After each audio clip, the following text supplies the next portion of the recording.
नमस्कार, आप देख रहे हैं बीबीबी टीवी और मैं हूं आपके साथ ईशा गर्ग। मणिपुर के मुख्यमंत्री एन बीरेन सिंह ने अपने पद से इस्तीफा दे दिया है। मैतेई कुकी समुदाय के बीच कमोबेश 2 साल लंबे संघर्ष के दौरान लगातार उनसे इस्तीफे की मांग की जा रही थी। स्थानीय विपक्ष समेत पूरे देश में उनसे सीएम पद छोड़ने की अपील की जा रही थी।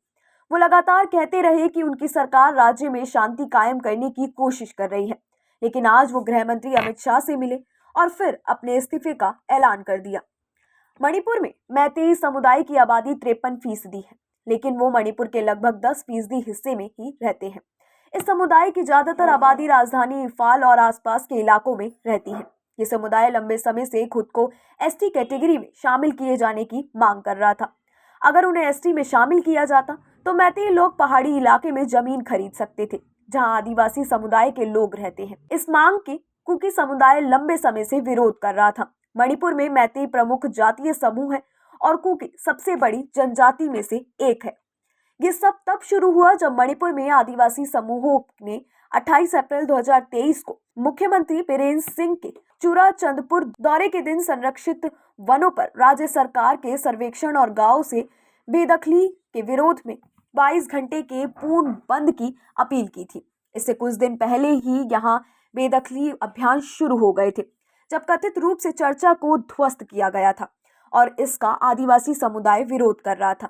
दरअसल आपको बता दी कि मणिपुर की सबसे प्रमुख पहाड़ी जातियां कुकी और नागा ईसाई समुदाय से हैं। आइए इस पूरी घटना के टाइमलाइन पर एक बार नजर डालते हैं। 2025 मणिपुर हिंसा में अब तक की घटनाएं। पहली घटना 17 जनवरी 2025, केंद्रीय गृह मंत्री ने कुकी जो परिषद के समुदाय से कहा था कि वो संघर्षग्रस्त मणिपुर में किसी भी राजनीतिक वार्ता को शुरू करने के लिए हिंसा को खत्म करने की सख्त जरूरत है। जनवरी 2025 मणिपुर के सीएम बीरेन सिंह ने नागा नेताओं से संकट को हल करने में मदद करने की भी अपील की। 8 फरवरी 2025 मणिपुर के मुख्यमंत्री एन बीरेन सिंह ने कहा कि उनकी सरकार संघर्षग्रस्त पूर्वोत्तर राज्य में शांति बहाल करने और ये सुनिश्चित करने के लिए सभी कोशिशें कर रही है कि लोग पहले की तरह एक साथ रहे। 9 फरवरी 2025 एन बीरेन सिंह ने मणिपुर के सीएम पद से अब इस्तीफा दे दिया। 2023 और 2024 मणिपुर हिंसा के दौरान की घटनाओं पर आइए नजर डालते हैं।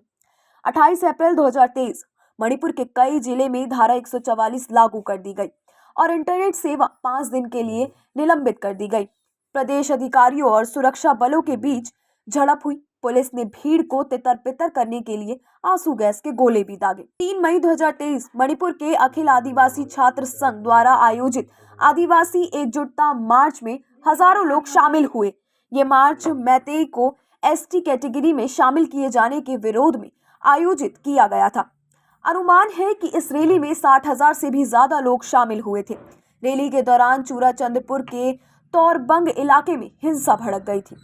वही बात करें 4 मई 2023 की, तो मणिपुर सरकार ने देखते ही गोली मारने का आदेश जारी कर दिया था।